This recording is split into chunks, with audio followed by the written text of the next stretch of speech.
lose tomorrow and be done.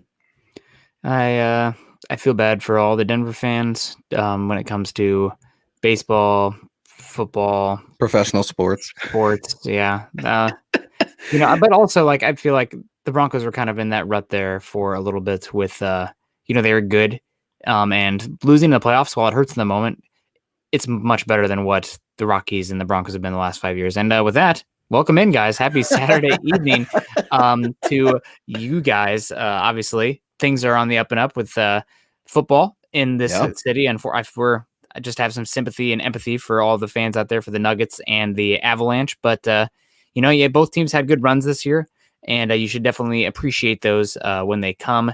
And also, speaking of appreciating, before we get out of here too far, Mohammed Badri, $5 super, dropping the orange and the blue heart. Mohammed, we appreciate you. Shout out to Malik, his newborn son as well. Thank you very much for Mohammed for being a just ardent supporter of all the platforms, all the shows. But Luke, hello. How are you? And happy Saturday. I'm good, man. I'm good. I'm glad I got you rolling right before we got the show. I'm like, oh man, the Nuggets got smoked last night. It's not looking good. We had such a good week, as a city, a town, a fan base last week, and this week not so much. But I've got good news for you, Broncos country. Mandatory minicamp starts next week. That's right. You have to be there. All the players have to be there, including one Melvin Gordon, who has stayed away from OTAs. We will get into Melvin Gordon. We're going to talk Javonte Williams. We're going to do some Mike Boone, Levante Bellamy, Royce Freeman, and the rest of the Denver Broncos backfield now that Phillip Lindsay is with the Houston Texans. So we've got tons to get to. But first, guys, this is MHI, the Mile High Insiders. He is Nick Kendell. I am Luke Patterson. Welcome. Saturday night. I'm really pumped we've got the show going because I was really, really worried the Avs would be playing right now, and I didn't need that in my life. So here we are. Mandatory minicamps coming up Saturday night. We're only a few days away. I'm feeling good, man. It's starting to feel like football is back here in the Mile High City. Yeah, no, I'm feeling excited about it too. Obviously, when it's OTAs, 7-on-7s, 11-on-11s, you can only take so much out of it. But, that's kind of what covering any team in the offseason is, right? We have to make mountains out of molehills. But it's still fun to see everything here. And we got Gary's in the house. Good to see you, Gary. Dennis Elliott's in the house. Steve Madungus is in the house. George Newton. Hey, it's in the shop with Willie. Gosh, I haven't seen him in a second. He loves you, Luke. I know. Willie's my guy. We chirp each other constantly. Absolutely love it. What's up, Willie? Hope you're doing well, you and yours, on Saturday night, man. And I hope you're ready for football as we continue. Michael Paul in the house, playoffs bound, Mile High Soldier style. I like it. That's weird, Nick. It's weird to hear Broncos in postseason, because it's been so rough, and we got to get into it. Mike S. saying, what's up to Broncos country? Nick, you're the GOAT, says ML. ML, I got to make sure it's not a burner account from Nick. Please be sure to get at us. No, we appreciate the support. Nick's the best. Clifton Harris, Broncos for life. We've got our guy Vince saying, what's up, boys? We've got lots of folks in the house. We're starting to build those numbers. Be sure to like, subscribe, and share, guys. And be sure to get it Nick Kendell. Be sure to get it me, and be sure to get it John, all on Twitter. You could start by going to @MileHighHuddle on Twitter, and then you can find Nick at Nick Kendell MHH. I'm at Luke Patterson LP, and there's the @MileHighHuddle Twitter handle. You can find you can find the Mile High Insiders pod at MHI_pod. So here we go, Nick. Here we go. Javonte Williams, he's been working, and he's been getting some very good reps in practice. Coach Vic Fangio said right after the draft that running back is one of those positions that is the easiest to transition. And I use that term easy very loosely, as I'm not the one taking those hits. What do you make of the very first or last phase, I guess, of OTAs and Javonte Williams and what he's done so far in just a matter of few weeks? Luke, you've covered the Senior Bowl. You've been down there at Mobile watching the practices, watching everything. And while it's fun to see the running backs get out there and do their things, it's really hard to take away that much from them until you actually see the real life hitting, right? Like scrimmaging and everything going on there, because they can be executing the pass blocking sets, which is what you want. And you can get a lot from them as far as being flexed out as a receiver, even though linebackers at a disadvantage there most of the times. But so far, it sounds like everything is really good for Javonte Williams, even though, again, mountain out of a molehill, given the information that they will know a lot more. You talk about mandatory minicamps. It's when that Vikings-Broncos cross practice comes across. That's when we're going to get a lot of information with the running backs and linebackers and trench players. But 4.6 grade point average. at UNC. Smart kid. I think he's only 20 years old. Had like 200 less touches than Travis Etienne and Najee Harris. I'm a big fan of Javonte Williams. Just hyperbole, running backs don't matter. I always say that tongue in cheek, but the running backs on the rookie contract, you best believe they matter. And I'm really excited to see what Javonte Williams can do over the next 4 seasons in Denver. Is he going to be a starter this year? That remains to be seen. But we got EJ coming here saying Pookie will be dynamic to our running game. Want to see him truck defenders this season. Who's Pookie? Who's Pookie, Nick? Can you let folks know who Pookie is? Because you're talking about Javonte Williams, how much you love him. He's valedictorian, smart guy, former linebacker. Who's Pookie? That's his nickname. That's his nickname. That's the monster of a back's nickname. I absolutely love it.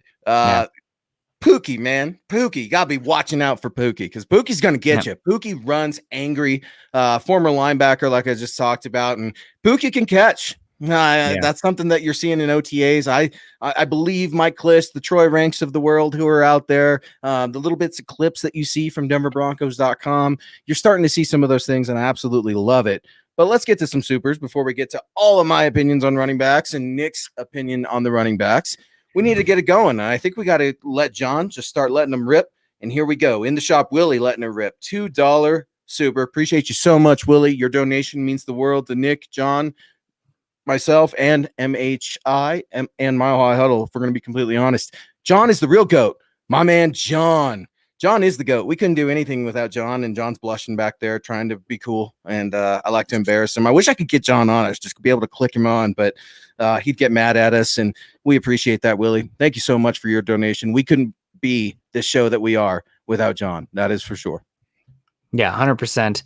And thank you very much. And also very generous coming in here. Vincent Pawlowski coming in here saying your initial takeaways on the quarterback initial camp performance. Any concerns?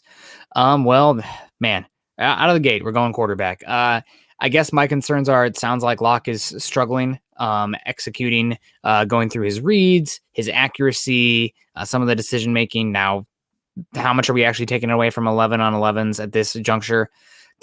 It really is more like whispers coming from the coaching staff, players, and stuff like that, where you start to get a little bit of concerns, but we still got a long way to go.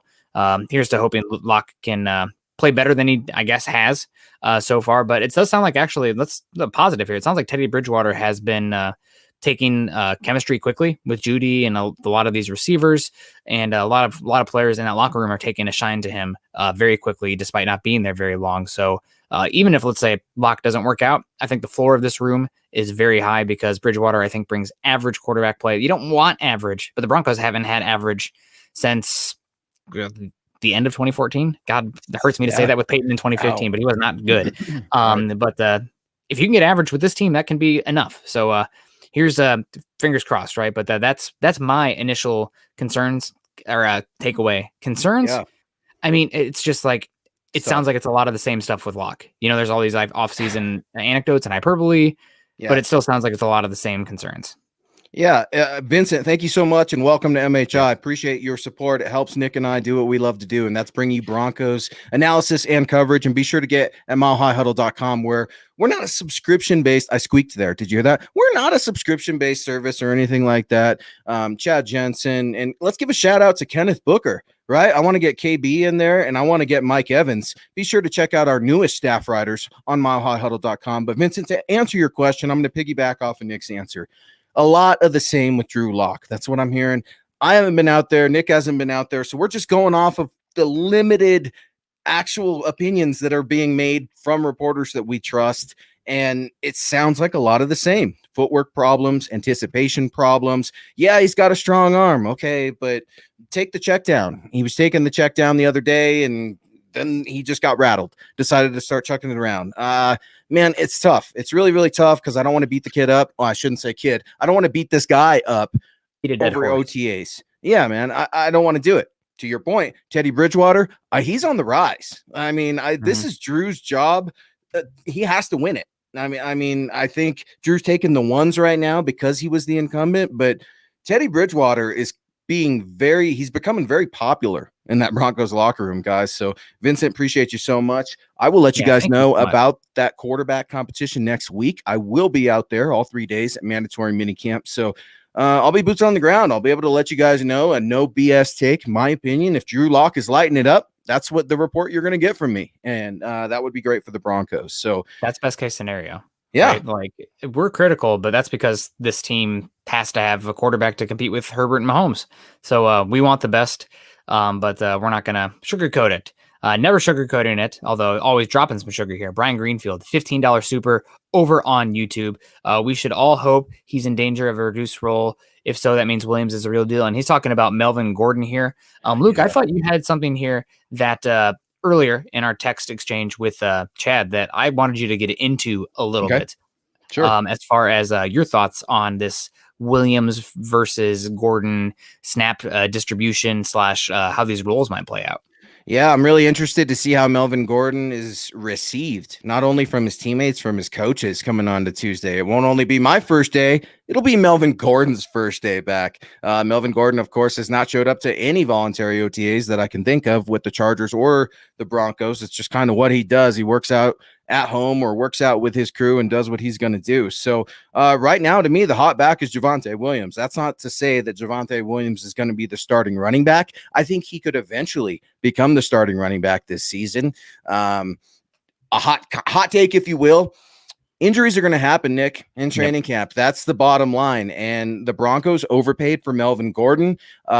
If a starting running back, maybe even a secondary running back goes down, I'm wanting to trade Melvin Gordon, if I'm being completely honest. I do not like the contract. It's too much money to pay out to a banged up player that is very one-dimensional in his game to me, especially with Pat Shurmur. Pat Shurmur does not utilize Melvin Gordon in the passing game. He is utilizing Javonte Williams thus far at OTAs, so take that for what it's worth and with a grain of salt.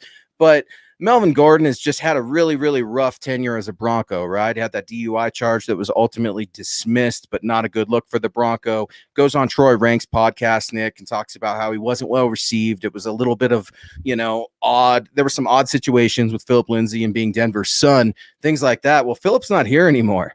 And George Payton, he traded up to go get Javonte Williams. So I always say, watch what they do, not what they say. George Payton is putting a heavy, heavy priority and emphasis on the rookie running back.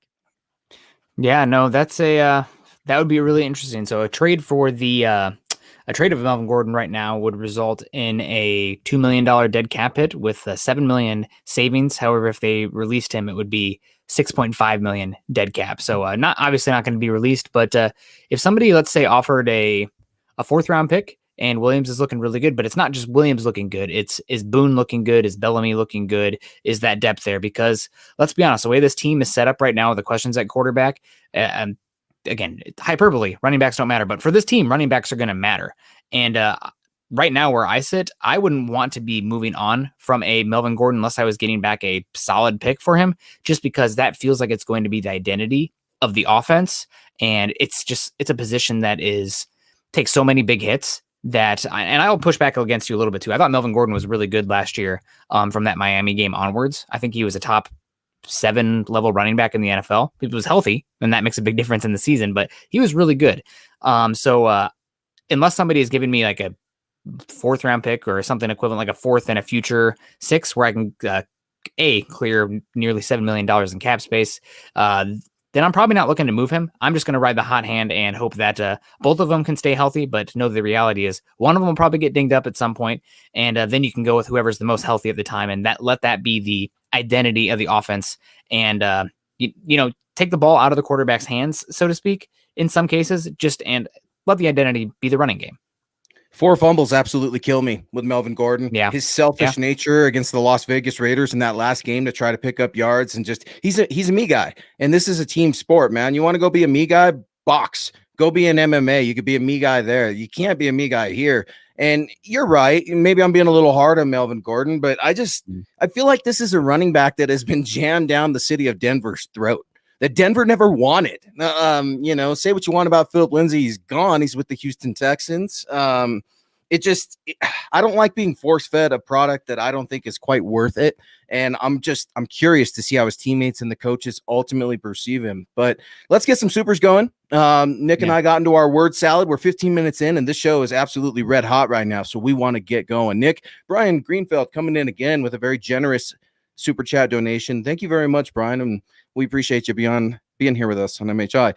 Nick, Luke, don't get it twisted. I think Gordon played well last season. He's not a scrub. I hope Williams is a beast. Brian, you could be onto something because running backs get banged up every single year. The likelihood that your starting running back or any player other than Lloyd Cushenberry, right, is going to make it through all 16 games, not so good. So in all likelihood, I can bash and I can hate and I can grind on Melvin Gordon. This could be Melvin Gordon's final year here with Denver, which is much more likely than the Broncos trading the back, because that's a scenario that doesn't quite make sense just yet because nothing's happened just yet. Nick, what do you think about that? The tandem, as Brian's pointing out, of both Javonte Williams and Melvin Gordon. Do they complement each other, or how can both running backs work in Pat Shurmur's offense? I think Melvin Gordon is a little bit more of a slasher, and he can be a home run hitter. Like when he gets in the open field, you can see him. He's long-legged, long-limbed, and he can cover ground in a hurry. Mm-hmm. Yeah, Williams is not necessarily that same way, where they both can run between the tackles. They both can run power. They both can run inside zone, and you're going to need that with this Shurmur offense. But Williams is a little bit more. I wouldn't say he's not home run, but it's not to the same extent where he is going to have contact and have some guys bounce off of him.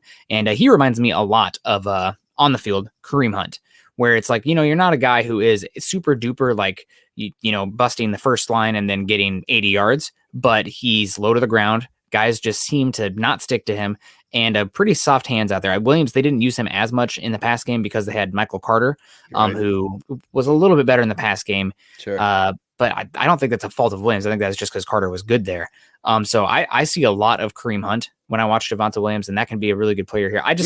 I'm happy about both of them. And coming back to Gordon, I really was upset about the contract when the Broncos paid him. And it has nothing to do with Gordon, really. It's the realization of the Broncos, because paying a running back when you're not a team that's a running back away just seems like a waste of money. Right, like this team, I don't have an issue with Gordon. And if this Broncos team, let's say, flip them right now, and they were the Chiefs, and instead of going out there and using a first-round pick on Clyde Edwards-Helaire, they pay Melvin Gordon, brilliant, great, good job. You don't have to use a first-round pick on a running back now, and you're in your window for the next 2 years paying a running back big money. Yeah. That's fine. But with the Broncos, we're not going to a Super Bowl in the next 2 years with Melvin Gordon. And I get a lot of it's probably Elway doing everything he can to make sure that Locke is the guy, because if Locke didn't hit, Elway was probably going to be led to the door. Here we are. But they're not real with themselves. You don't make that type of deal unless you are in your window, and they were not in their window. It's like Big Worm and Friday, right? It's like, it's the principle. There's principalities, and it's true. Yeah. I mean, like, you don't know who you are as a team, let alone an offense, and you're just going to go start throwing money at a running back position. It's tough. And I see Broncos country. Broncos country's on the comment line right now, saying, hey, he didn't deserve all that contract. Other guys are saying, look, man, yeah, he was overpaid, but he's going to turn it on. He can work with Javonte Williams. I'm hesitant towards it. I got in trouble last year. Melvin Gordon's agent DMing me, why can't you say anything good about Melvin Gordon? And I'm like, dude, hey, go read some of my articles about Phil Lindsay too. I did not pull any punches there either. But ultimately, like you say, if Melvin Gordon is gonna put out, then it's gonna put the Broncos in a good position. I will push back just a skosh, and I like the Kareem Hunt comparison. I like a little bit of Nick Chubb too, man. There's like a hybrid almost mix in the middle to me. Not as fast as Nick Chubb, obviously. Nick Chubb's a burner. Running. Yeah, it's those legs, the lower ground to the center gravity, and Kareem Hunt obviously has that. So I don't argue with either one of those. I like it a lot. EJ coming in, saying he's overpaid. Our pal Pookie, Gordon was overpaid, but he did play good despite the fumbles. Hopefully he plays even better this year with Pookie getting reps. EJ, I love it. It's a really, really smart comment, because both running backs need to make it, and sometimes even 3, 4, heck, Nick, sometimes 5. And our pal coming in with Pookie reminds me of Marshawn Lynch. Ooh, man, Marshawn Lynch. Broncos fans know that name. NFL fans know that name. If they could get a hair of Marshawn Lynch out of Javonte Williams, Broncos would be doing all right. Absolutely. And just coming back to this conversation about how it's being split up, obviously we talk about Williams having so little carries coming into the NFL, and that's great. But you moving on from Gordon, you'd be putting on a lot on Williams out of the gate, and you just don't know how he's going to respond to that level of workload. So it's something that you can transition to him over time, but Gordon is a very much a 1-year fail-safe in that sense, where you don't have to be all of a sudden going from, that's fully a timeshare with Michael Carter there for that UNC backfield to being the guy. I think he can be the guy, but you just have a little bit of leeway one way or the other when you do have Gordon here, because you can lean on Gordon, assuming he protects the football, right? Like it's the same conversation with the quarterback battle, right? Like don't do too much, but just protect the damn ball. And if Gordon does that, if Gordon doesn't do that, you're going to see like the hook come off the stage and pull him off, that kind of thing. But I don't know, man. I have a hard time with Gordon. So me too. So my wife before the show asked, "What are you guys going to talk about?" Right, and I'm like, "Oh, I think we're going to talk about Melvin Gordon." And she's like, "Oh no," because she knows I got red hot. She's didn't even have to say anything, and I'm already yelling about things, the fumbles and all kinds of stuff with Melvin Gordon. And I don't know Melvin, so none of it's personal or anything like that. But it's just I struggle with Melvin, man. I really do. It's one of those things where if he could embrace a little bit of humility, that would go a long way with me, and I think his teammates as well. Nick, I wonder if he's going to get a little welcome to camp moment, next week by the defense. A little, hey, pop, like, hey, you're the vet and everything, but dude, we've been out here beating on each other. Welcome to camp. And speaking of welcome, what's up, Willie? Warm welcome to you. Great supporter of the show. Let him be mad. Give us John. No, I can't do it. John treats us so right. I could not just click John on the screen. He has got his fingers working these keyboards, taking care of all our audio, all of our supers, and all of you in Broncos country. So with respect to John, Willie, I can't do it. I'll get him in some trouble later on. I promise. He's always cleaning up after us, so we'll be sure to make a mess. George saying, I'm a little behind. Melvin Gordon's agent texted Luke. No, I DM me just saying, hey, would it kill you to say something nice about Melvin? And, I'd love to get Melvin on the show. Obviously, that didn't happen. Charlie Beagle's in the house. What's up, Charlie? I see you. Thank you for joining MHI. Don Lovato. Trevor, a big supporter of ours as well. Trevor, appreciate you so much. Hope you're enjoying your summer. Brian Greenfeld with another generous super chat donation. You're red hot tonight with your football takes, Brian. Keep them coming. I wasn't ever a huge fan of Philip Lindsay as most Broncos fans for the same reason. I don't care for Jerry Jeudy, and it's all personality issues. I don't want out of young players. Here's what I'll say to that, Brian. Phil has a big chip on his shoulder, right? And that's why he's made it to the NFL. It also gets him in a little bit of trouble, I think. And I think the Houston Texans and the running back committee that they have down there and competition that they have going on down there right now is really interesting, and I think that speaks volumes as to what the Texans are learning about Phil. I wish Phil was a little more humble. At the same time, he's got that killer instinct, and I can't fault him for that, and I respect him. And maybe he comes back to the Broncos one day, probably not. But Jerry Jeudy, I want to speak about this though, Nick. We talked about it last week. Brian, check out the pod wherever you get your pod, Spotify, Apple, and get at us, because we talked about this. Jerry Jeudy is showing a lot more maturity, at least in his press conferences, Nick. When I got to talk to him a little bit last week, he felt comfortable talking to the media. He was he talked glowingly about KJ Hamler, about Cortland Sutton, about Drew, about Teddy. And that to me made me feel so much better, because I hear you, Brian. It, pisses me off when I hear Jerry Jeudy saying, at least I got my conditioning in, got the clothing line and stuff, right? Well, PS2 does too. Patrick Surtain, it's kind of the thing, right? And where we're headed, we're old men now, Brian. We don't get these things. I'm 30. I'm showing my age now. We don't get these things. So I hear you, man. Nick, what do you make of it? Sounds like you just don't like the skill positions, right? Like the classic diva, right? Like you're going to get that from wide receivers and running backs. Yeah. Like to talk. Cornerbacks do the same thing, right? Like, did you not like Aqib Talib, or do you only like when they fully back it up? Those are the type of things that I'm questioning here. But and you know what Mark Schlereth always says on there, and it's like him, love him, or hate him. He says some funny stuff, Mark Schlereth, and he always said, you need a little bit of crazy on your team. You need one or two guys like a Bill Romanowski, right, or an Aqib Talib. You need one or two of those guys until you don't need them. And then, Aqib obviously had some problems too off the field. So it's tough, Nick. I completely agree. It's a double-edged sword, and you got to be willing to live and die by it. Yeah, no, absolutely. It's rough. But in the shop, Willie calling it, saying that old fellow is going to have to get over that. So Willie and I we were about to get in a fight over the draft. So calm down, Willie. Don't call me too old. I'm not pushing 30 yet. I am pushing 30. I'm not 30 yet. Yeah, what? I thought you were older than me. No, I'm a youngin. Dang it. John, are you older than John? How old are you? 30? No, he's like, John I'm not telling 17. you how. He's like a lady never tells. It's just no, but let's keep it going here. Clifton Harris getting us back on track. Nick, Todd Gurley's been working out for everybody, and Clifton has seen it, saying Todd Gurley's still a free agent, running back by committee league. I'm just saying, Todd Gurley's worked out for 3 squads in 12 days or something like that, man. I mean, Todd Gurley to the Broncos, did the Broncos work him out? I think it's a pretty deep room. Talk about that running back by committee that Clifton is referencing. I mean, Todd Gurley, it's good to have running back by committee, but like the Broncos do have running back by committee going on right now with Melvin Gordon and Javonte Williams. And Todd Gurley, I mean, if his knee wasn't cooked, he probably would be signed by right now. Like, what did he do last year with Atlanta, right? Like, I can't even picture him. Like, in my head, I can't even think of a snap of Todd Gurley in Atlanta. So that's just kind of the nature of the running back position in general for the most part.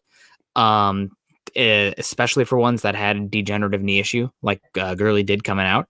I still can't believe he went to 10 overall. He was really good there for a little bit, but woof. Probably not. Probably not. We got another good friend of the show coming in. I want to say hi, dude. What's up, Dylan? Hope you're doing well, man. Hope you're enjoying your summer. Saying, look, I wouldn't pay another running back. And I think Dylan likes your point, Nick, about what a rookie running back contract can do for a team, especially when you find a gem of a running back like the Broncos think they did with Javonte Williams in the second round. But let's talk about some other backs, Nick.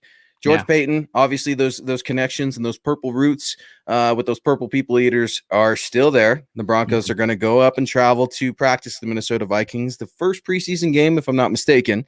And he's bringing some former Vikings with him, one of them being Mike Boone, not veteran running back, I guess a few years. He's worked with Phillip Lindsay actually in the offseason.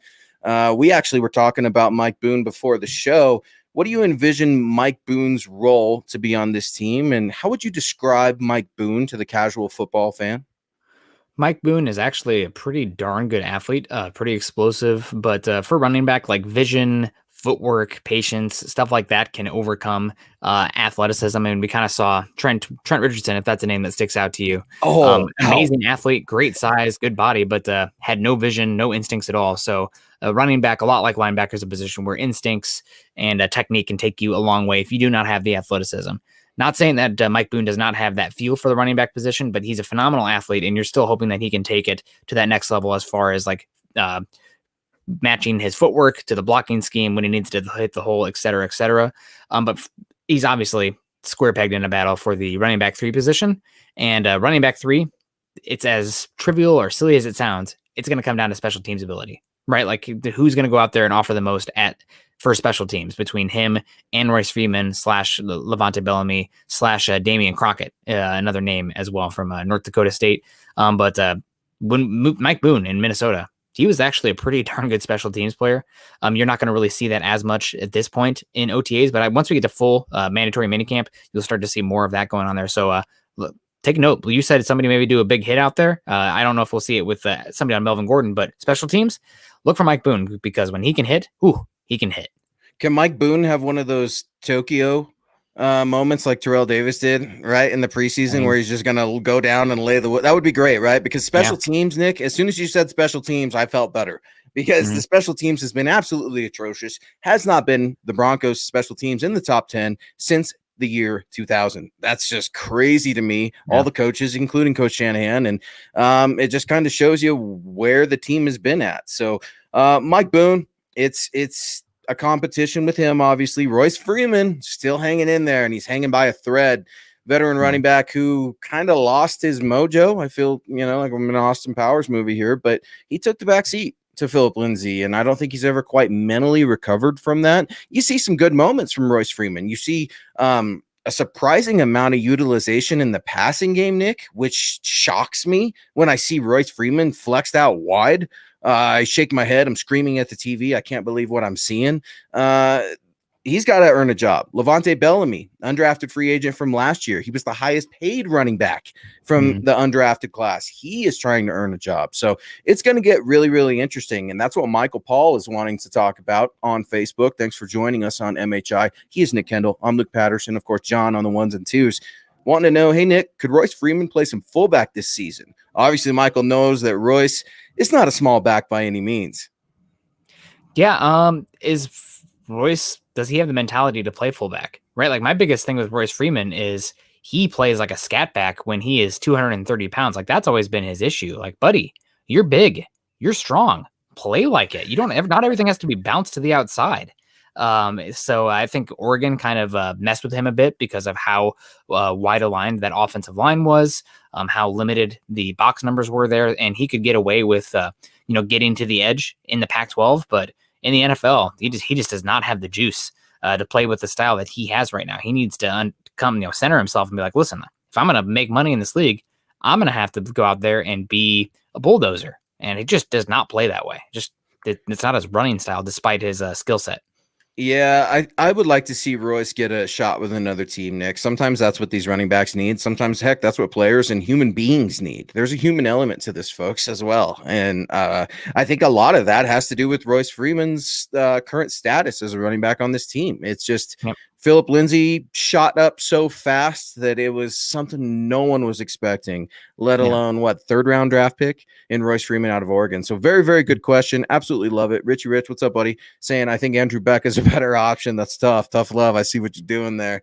But yeah, man, it's one of those deals where this is it for Royce Freeman, Nick. I don't know that he even makes it through camp, if I'm going to be completely honest. If another team cuts a back and that waiver wire is just sitting there, these teams, as you know, as you've covered camps, they hand out rosters every single day. That's because players come and go through the night, Nick. I don't know if Royce Freeman could be one of those players that ultimately leaves the Broncos. I mean, when they signed Mike Boone, the writing was kind of on the wall, but then it was in, Sharpie once they drafted Williams as well. So we got Brian coming back in. Brian, thank you, Brian. Quadruple dipping, quintuple dipping.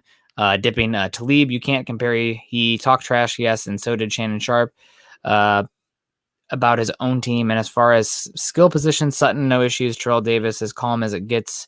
There is a huge difference. Well, I'm just talking in cliches there. They always talk about the skill positions being, especially wide receivers and cornerbacks, being divas. Give me the ball out there chirping away.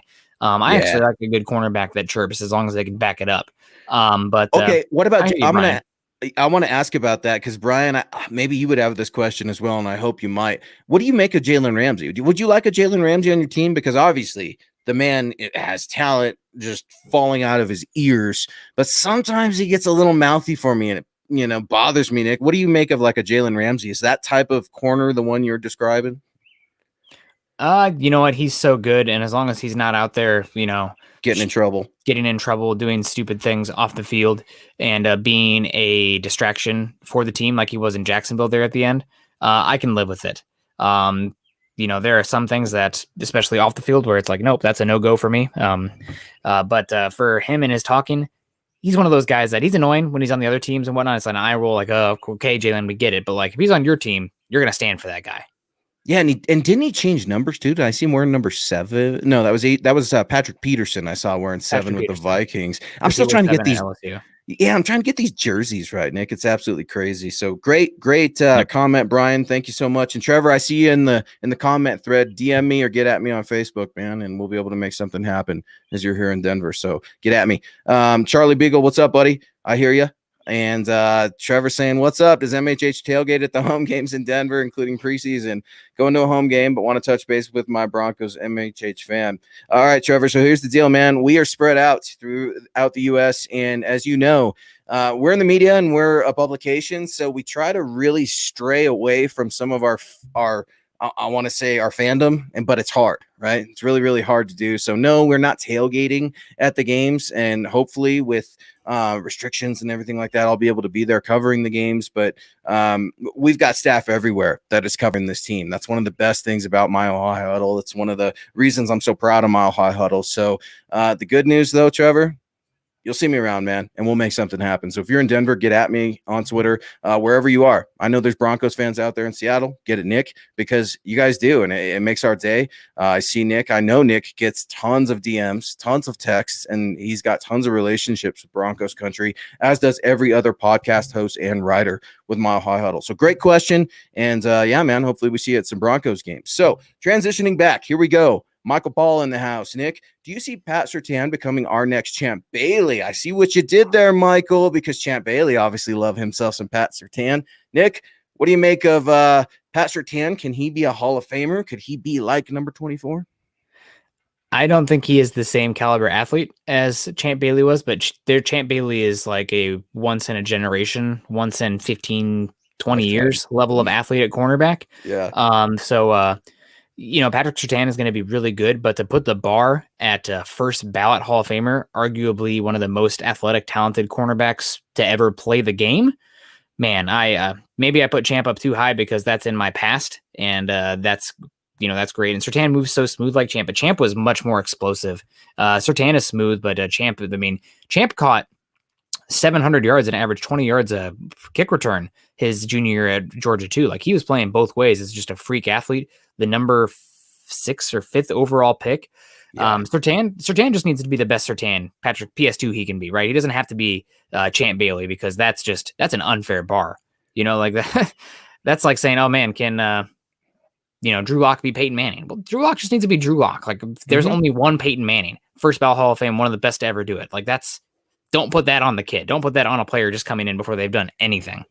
Look at the chat, Nick. People are saying PS2 can become Ramsey. Other people are asking if PS2 can be Champ Bailey. I'm just happy with the conversation, if we're going to be honest, because that's some good company with the cornerbacks.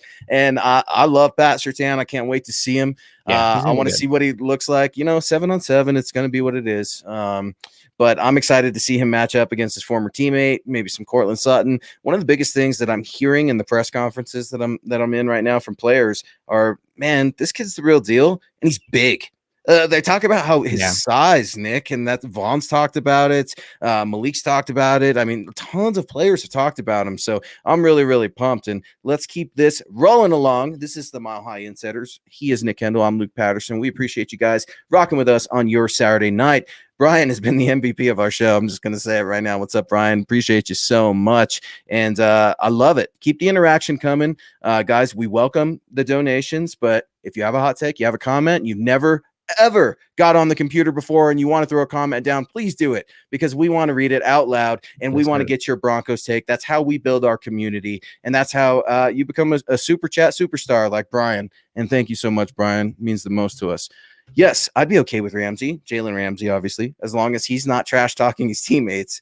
And his skills per Champ Bailey is one of the nicest guys you'd ever meet, as well as Terrell Davis. So yeah, I hear you, man. It's personality, but it's like we talked about, right? Akeem Talib would get after his teammates a little bit. He'd get under Demaryius Thomas's skin. One of my favorite things ever from training camp 2 years ago, guys, is when Cortland Sutton and Emmanuel Sanders were fighting. Well, that fighting consisted of throwing water bottles at each other, and the rest of the team just laughed because it's like, oh, what? This is how wide receivers fight, huh? It's absolutely crazy. EJ saying, what's up, man? I hear you in the Broncos press conferences. Good job. Thank you. I appreciate it, man. It's a team effort here at Mile High Huddle. So while I'm waiting in line patiently with my hand raised on Zoom, Nick Kendell, Chad Jensen, John, the rest of our team are hard at work at milehighhuddle.com. We've got guys and gals riding through the night, Nick, in Europe and all over the globe. Absolutely love it. Brian coming in here. We got to Brian's super chat with Ramsey, so we're good there. Go for it, Nick. We got Wave Hog Channel coming in here saying, I agree Champ is the best we've had. Not just forget he might be the best cornerback to ever play the game. I don't think, that's a conversation we can have. No fight. He didn't advocate him for himself as much as Deion Sanders did. But I agree. I agree. Champ is the best we've had. But I think Surtain has the potential to be in that category. But Surtain can be really good to great. And if he can be a multi-time Pro Bowler at the cornerback position, that's good enough for me. Are we not concerned about PS2's makeup speed? I mean, that's one of the concerns with him on tape. He just did not have he wasn't the most click and close kind of guy. That's why when he played off coverage, it was not always the best. He was much more comfortable when he get his hands on guys and dictate where they went with his size and with his length. It's not that he is a poor athlete by any means. I just don't see the twitch with some of those smaller cornerbacks or Caleb Farley when healthy. Doesn't mean he can't, or he's going to be an issue though. It's just, we're looking for things to differentiate these players. And I think in this scheme, Vic Fangio can be very adaptive with what he wants to do. He did a lot of off coverage, Vic Fangio, true. But then with Prince Amukamara, played a lot of press coverage as well with that Bears team in 2017, 2018. So they're going to put Surtain in the best position to succeed. Also, Vic Fangio being an innovator, maybe Surtain is going to be that tight end stopper. I mean, there's been some hints, some talk about that as well. Everyone wants a linebacker, but it's a defensive back league in defense. So maybe it'll be Surtain. Maybe Surtain will be that guy. The NFL is all about trends. And real quick, back to Richie, the Broncos have a Pro Bowl safety, the highest paid safety in Justin Simmons, and K-Jack is back. So no, I'm not worried about that over the top speed. That's why you got those safeties back there. That's why you've beefed up that room, so to speak. And do not sleep on Michael Ojemudia, folks. I'm telling you, and I'm not just trying to, make Nick happy because he's an Iowa guy. I'm not sleeping on this cat. I refuse to just give up because he was in the doghouse for a couple weeks. No way. Michael Ojemudia is a professional. He's a cerebral corner. I think defensive back, he could play all kinds of positions. So I like that as well. Let's move along. I see Delta O'Neal gets forgotten in here. Elite cornerback and punt returner. I love it, Cliff. Delta O'Neal, a good friend of one of my friends, Nick Ferguson, one of those old school defensive backs for the Broncos who, man, he just couldn't help himself with letting, was it Graham? Was it Graham that ran down Champ Bailey, that pick against the Daniel Graham. Daniel Graham, right? Colorado's own Nick Ferguson. How dare you? This is going out to you, man. And let's roll around here. Casey Martin, I like those hats. They're clean. Thank you very much. If you would like to get one of these hats, you sure can. You can join or visit the Huddle Up Pod store and get your swag on. We'll get that banner up here in just a second. But yeah, guys, Nick is a part of a few other shows as well, Building the Broncos with Carl. We've got our Huddle Up gear in there. The Dove Valley Deep Divers are also in there, and all kinds of Mile High Huddle gear. So get to huddleuppod.com and get your swag on. Chad and Zach are always coming out with new stuff, it feels like. I feel like they're they're like their own clothing line, those guys, and they design some pretty cool stuff. They even have some fan-designed merchandise that I know is very near and dear to our hearts as well, because, guys, we couldn't do this without you. And that's not just a company line. It's not cliche. I mean, Nick, you know how much this means to me and how much it means to your family, and we love what we do. Yeah. So fun. And I think Carolina Lynn's coming in here with stars and also the wow and the heart eye emojis. So thank you very much, Carolina. Hope you're doing well. And Clifton Harris giving us the fist bump here. And Free Earth Citizen, who I see commenting here a lot. He makes a good point here about just talking about Champ Bailey in general. In today's NFL, the Broncos could not have traded a running back for a Hall of Fame cornerback in Champ Bailey. And that's true. The game has changed, right? The game keeps changing. Further and further away from the running back position being valued. You'll still see some guys get drafted pretty early, but I don't know. Not for me. I probably wouldn't do that, but a good call there, Free Earth. And that's, good job, Mike Shanahan, too. He was the trendsetter, right? For the running backs don't matter. He traded off Champ Bailey, and then you had Mike Anderson come in. Quentin Griffin was in there doing stuff. Peyton Hillis, just running back after running back. Ruben Drones, Tatum Bell. I mean, how many different 1,000-yard running backs is Mike Shanahan known for, right? And Bobby Turner, right? Shout out to my guy Orlando, his father-in-law. I think I'm hearing whispers right now. Maybe this is Bobby Turner's last year. We're not sure. Running backs coach out there for the San Francisco 49ers. Obviously, he has those Bronco roots here. And, man, talk about running backs. San Francisco, am I right, fellas? They've got themselves some running backs over there. And Brian, what's up, buddy? He wants to know, Nick, what's your best skill position in Denver? What's the best skill position in Denver? Yeah, I think Brian's wanting to know if, as we look at this roster heading into mandatory minicamp, and correct me if I'm wrong, Brian, you want to know which player has the most value right now. Obviously, that player, let's take contract aside. Okay. How they're going to win games, right? We're hearing Von Miller. He's set to have a monster year. Cortland Sutton, welcome back. Welcome to the party, pal. Noah Fant. I'm not ever going to, don't forget about Fant, right? No. Lots of weapons. Jerry Jeudy. Yeah, man. What do you think the best skill position or player in Denver is right now? I think the best skill position is probably cornerback. Right, you're talking about that's considered a skill position. I mean, not only did you bring in Kyle Fuller, you brought in Patrick Surtain. People are really sleeping on Ronald Darby. I feel like nobody talks about Ronald Darby. I mean, Vic Fangio went nuts saying that was our number one target in the offseason, who we wanted. He's got some outside a little ability. He's only 28 years old still, so came into the league really young. Can he stay healthy? God, we hope so. But don't sleep on him. Like you mentioned earlier, Ojemudia, second year in the league, should take a big leap forward. He's the fifth cornerback. And then Bryce Callahan, who was awesome last year when healthy. So I think to me, it seems pretty obvious that it is the cornerback position, given just the depth, the youth, the talent across the board, and what a complete 180 from what this team had last year at the position. Yeah, this answer might seem odd at first, but I'm going to go Noah Fant because can we just stop? I don't need him blocking. I don't need him taking any unnecessary hits. I don't need any of that. I want this guy to strictly be that wide receiver tight end, really. I want him to be the Jimmy Graham. I think Noah Fant is going to go off this year. I think the Broncos are going to have to think about paying Noah Fant really, really soon. Yeah. Man, how great would it be if to me, Darren Waller I like Darren Waller a lot, and I hate to say that because he's a freaking Raider. But man, I think Noah Fant can be better than Darren Waller. I really, really do. The more that I think about it, and I want to see Noah Fant have that breakout year. So watch Noah Fant, Brian. And I was a guy that was not high on Noah Fant at all when he came in. I certainly am now, and things have changed, and Noah's changed. We talk about maturity, right?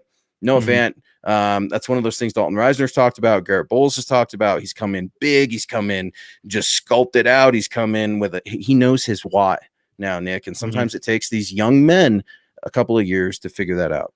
Absolutely. And Brian coming back in, I meant the best player of all time at skill positions. Oh, sorry about that, Brian.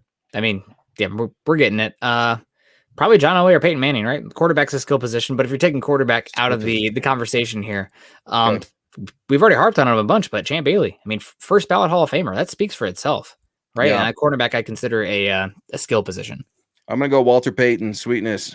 Wish I could have got to see him play. Oh, I thought he meant for the Broncos. Oh, for the Broncos? Okay. I'll just transition really, really, really easy from there then. Floyd Little, rest in peace. I'll leave it there, man. The franchise. Bronco great. The franchise, Hall of Famer. Rest in peace. Gone too soon. Absolutely love it, Brian. Brian's a historian when it comes to the NFL and Broncos, and I absolutely love it. And here we go, guys. We're in our final segment of MHI. You guys have absolutely been killing it. We've been talking running backs. We've been talking skilled position, got into some of the quarterback battles, and looks like Robert Caslow, Nick, wants to talk a little bit of offensive line. Nick, do you see Quinn Miners grabbing a starting position in 2021? I think that we need to put a little bit of brakes on Quinn Miners. I know that that's not very fun because he's the shiny new thing. But he didn't even play center for Division III football, right? And the center has a lot of intellectual responsibilities on them, like the line checks and whatnot, making sure calling out the mic, especially, I mean, Lloyd Cushenberry was having to do that last year for Drew Lock when Lock was struggling with that. And they put more on Cushenberry from a intellectual side of things, pre-snap. So Miners, not only Division III coming on up, first time he snapped a football was in Mobile at the Senior Bowl this year, and now everything else there. So is there a chance that he grabs a starting position in 2021? I think if Cushenberry really struggles, you could see a transition there halfway through the season, the last quarter of the season. But I would be pretty shocked given just that's not even an indictment on Miners. It's just how tough it is actually to be a center. Cushenberry had a lot of time, and he still struggled last year, but a lot of time at LSU doing it. So I don't know. I think Miners is much more about the end of this year / the 2022. It's a great question, Robert, and I see it all over the text line here. And it's a question that we're all wondering too. So you're very tuned in, man, like you always are. Here's the thing about Quinn Miners. Nick couldn't have said it better. The learning curve is going to be pretty steep, right? Mm-hmm. I get that draft stock is red hot, and if you bought it in January, which George Paton did, he certainly is getting a return on his investment in the future. We just don't know when that'll be. I feel very confident saying that. I talked to Garrett Bowles about Quinn Miners. I talked to Dalton Reisner about Quinn Miners. Lloyd Cushenberry has also commented on Quinn Miners. Everybody has glowing things to say about this kid, right? Do not sleep on Lloyd Cushenberry. This man is self-aware. Nick, I saw your Twitter last week. I saw Broncos country loving the humility from Lloyd Cushenberry. I think at times he was a little tough on himself, if I'm being completely honest. But Cush came up there and said, look, I wasn't surprised when they drafted Quinn Miners. My play was unacceptable, and I know that.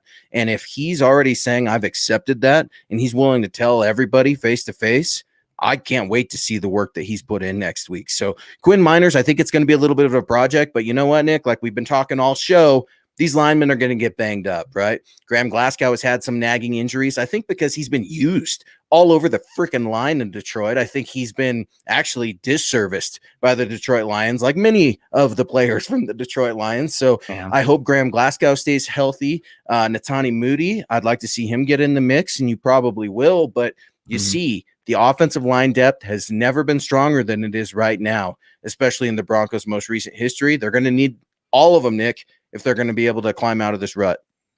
Yeah, no, absolutely. And that's the thing, too. Right now, at this point, everybody's going to be healthy and the best guys are going to play and blah, blah, blah. Well, that the wheels can fall off that bus quickly, as we saw last year. So, what are they going to do with Moody? What's happening with Miners? Well, injuries may push the Broncos' hands and push those guys into a situation where they're going to be happy that they have the depth. You still might see some struggles from those guys, but we have higher learnings coming in here over on YouTube. And guys, if you're joining us on YouTube today, please remember to like, subscribe, and share. Also, leave a react if you're joining us on Facebook or YouTube. We're at 24 right now, though. That's a Champ Bailey number, so maybe don't mess with it. No, we want the interactions. I'm just kidding. The little video.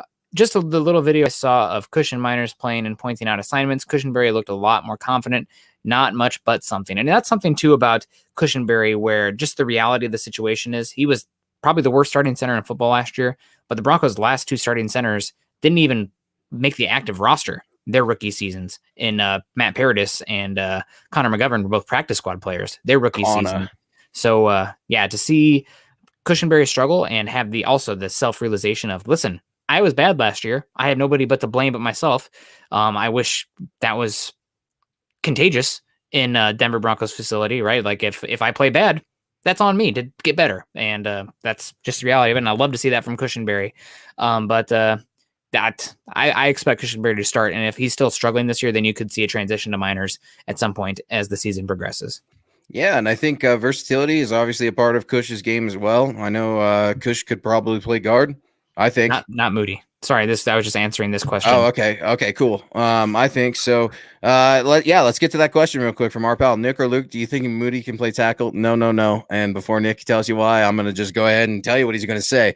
Moody's in the box. He's a phone box kind of guy, phone booth kind of guy, and not very. Those hips, man. Those hips. That's he's not built to be a tackle. His wear and tear, his strength is best suited in that guard position. Nick? Yeah, he just doesn't have the body type. There's a lot of guys who kind of have, not a lot, but like the 6'4", 6'7", 33.5 plus inch arm length. Neither fit Moody. He's a guard through and through. He's a good scheme fit for this team as well. If he can get healthy, you're probably looking at him. I mean, you have 2 years left now of Reisner, who, let's call it as it is, up and down last year, sophomore slump.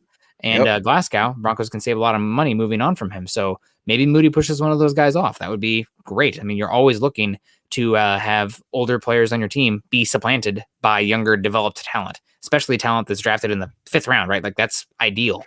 But as far as going to tackle, not happening for Moody. I would say hard pass. Way. I don't even want it to happen for Reisner, Nick. Like, yeah, Reisner, can we leave him the hell alone? Like, him and Bowles have a good thing going on over there. Leave him alone. Don't touch him or anything like that. Robert, I need you to elaborate a little bit on this one. Should the rookies be rotated in 2021? Which rookies? I need some depth there, and I will be sure to answer your question. Yeah. Orange Crush coming in saying, I'm rooting for Cush. I think we all are in Broncos country. Yes, for Quinn Miners is a good story, and he's a good young guy, but yeah, we're riding that emotional roller coaster right now here in the cool summer of 2021. And we need to just cool our jets just a little bit. And here comes Brian getting back at us. Nick or Luke, did you guys honestly know Denver's fullback in Super Bowl 32, Howard Griffith? Yep. Boom. I love it, Brian. I love the trivia. Maybe we should make that a segment on next week's show, or we could do like a 15-minute trivia, because I see some historians, and I know they're on your show, Building the Broncos, Huddle Up Pod. I love it with Broncos country. So, yeah, I'm 30. I know I wasn't around. I was just a little guy then, but, man, how many times have you watched those Super Bowls, Nick? Like 97, 98, 2015, right? Like we cherish that. That stuff's important, man. There was a silver VHS case and an orange one. I don't remember which year was which, but they're the Super Bowl years, and I would watch those on just loop in the summertime, needing to get that fixed. I also would watch the Chase for baseball, because I was St. Louis Cardinals fan. I love Mark McGwire. Right. So I'd watch a lot of Sammy Sosa, Mark McGwire, that DVD. But literally, I would just rotate those three constantly. Dave coming in, man, pumping up my ego. Luke, it's cool to hear you at the press conferences. It makes me feel like I know someone there. You know, all of us here at Mile High Huddle, man. You've got a friend, and all of us, we're all football junkies. Get at Nick Kendell, MHH. Get at me, at Luke Patterson, LP. Get at the Huddle Up Pod, at Mile High Huddle. Get at all our co-hosts, all our writers. This is a team effort, guys. I appreciate the love. I appreciate the individual love. It means a lot to me, but this is a team sport here at Mile High Huddle, and I couldn't do anything without these guys and these gals on Mile High Huddle. So check out their work and be sure to get at them, because you know all of us. And once you're in the MHH fam, you're in, man. We jump you in, and we absolutely love you guys. So please follow us there and get at us for more reaction. Whoops, Mile High John. Huddle. John, I'm clicking. Family. John, I'm clicking away. I'm so sorry. Can we get higher learnings back up? And then I promise I'll get to you, Velveta. I'm so sorry if I'm mispronouncing that name. I'm going off the rails. So John's probably cursing me out because I'm clicking on all kinds of stuff. I shouldn't be clicking on things, Nick. I got to stop. It's going to be okay. Everybody breathe. Calm down. No. Higher learnings. What's up with Baron Browning's injury? Last I saw, he was just working on the side, but that was back in June 7th. I mean, it's early, right? Like there's no reason to really push these guys that much. So they're probably just being super cautious with them. But I haven't heard specifics of the injury in general. Have you? No, I haven't. And I'm real curious to get out there next week and kind of talk with some of the other media brethren, if you will, and try to see if I can get anything from them. They're keeping it real hush-hush, and that's one of the luxuries of having voluntary OTAs. They get to decide who they're rolling out there to the press conferences. They get to decide what we see, what we don't see, things like that. So it's tough. But like you said, Nick, so elegantly put, it's early right now. Nobody panic. Baron Browning will be involved. I expect him to be involved this season. Yeah, I mean, again, it's boring, but like worst case, he's a special teams dynamo because the height, weight, speed, he's going to get after it. Well, and you know what though? Like Alexander Johnson, I can bash him all day, for not being able to cover a player. The guy plays with a reckless aggression that the Broncos need. But you know what? At the same time, and so does Josie Jewell. But at the same time, man, those guys are getting a little longer in the tooth. They're seasoned vets now, and they've got a lot of hits, right? We are always talking about Josie Jewell leading the team in tackles. Alexander Johnson's usually right there too. They got a lot of tread on that tire. So it's team game, and the Broncos finally have depth at multiple positions, Nick. Thank God. Yeah, that's a good point. We got Velveta coming in here saying, when the question is asked of what Von needs to do this season to return next year, if Bradley Chubb has an outstanding year, does that help Von's case? Probably makes it harder to bring back Von, right? Because you're looking then to pay Chubb, right? Like if Chubb kills it this year and is healthy, you're probably looking to pay Chubb, even though you have another year of control, because it's just probably going to go higher. And that makes it harder to pay Von, in my opinion. Yeah, I think ultimately these are two Broncos that probably don't have long with Denver. If I'm being completely honest, I really worry about Bradley Chubb's health. Outstanding player. Von, I could see Von having maybe a career resurgence as a different role as a pass rusher with another team. But if I'm going to answer the question, and I appreciate your generous donation, Von needs to have double-digit sacks, Nick. I need the Von of old. I don't know if that's me being wishful thinking, if that's me being naive, but Von was asked in the press conference last week about, has he looked to the future? And he's saying, I'm focusing on the now.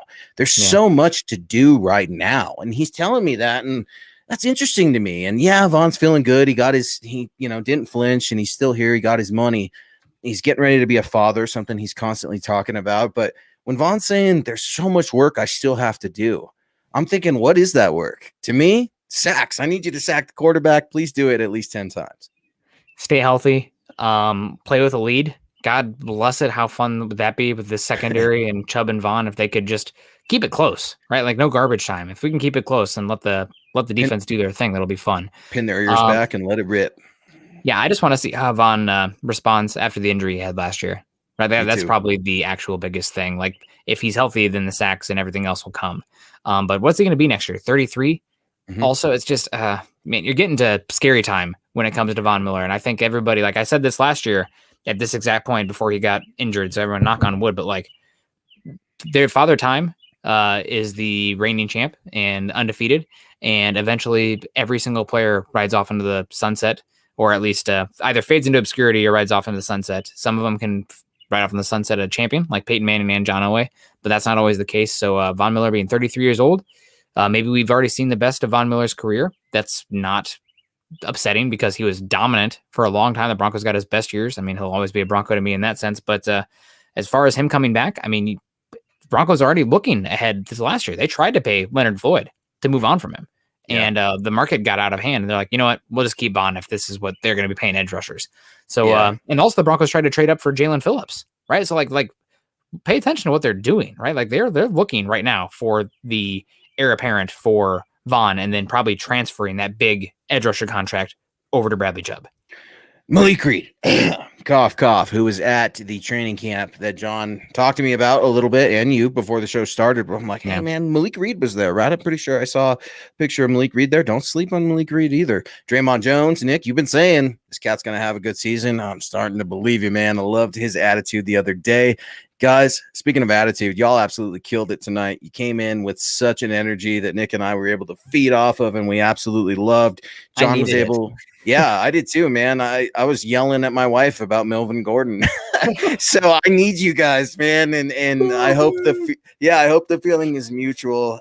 So I had such a blast, man. This hour always flies, and we appreciate your reaction. We appreciate your involvement, your participation, and your time. That's the most precious thing. We talk about it every week, and I like to end the show on that. The most precious thing we have in this life is time. And thank you for donating an hour of yours to be here on MHI tonight with us.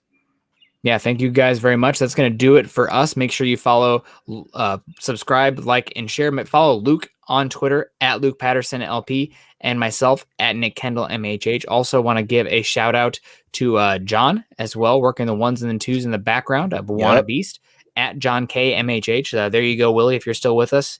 I'm not going to pull him up on screen, but this will do. With the Buwana Beast, there you can get his name on there. There's the recognition that he deserves, that everybody wants. This has been Mile High Insiders. You can follow us at MHI_pod, and also follow the mothership at Mile High Huddle.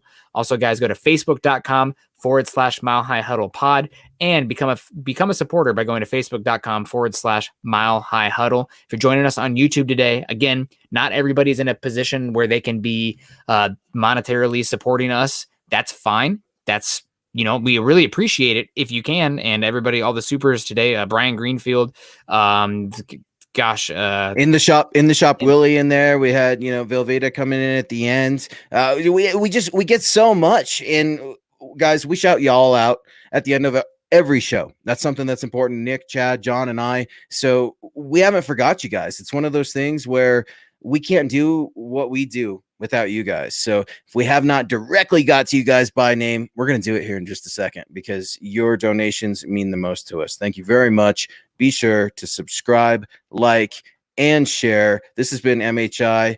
Stay tuned. Go Broncos.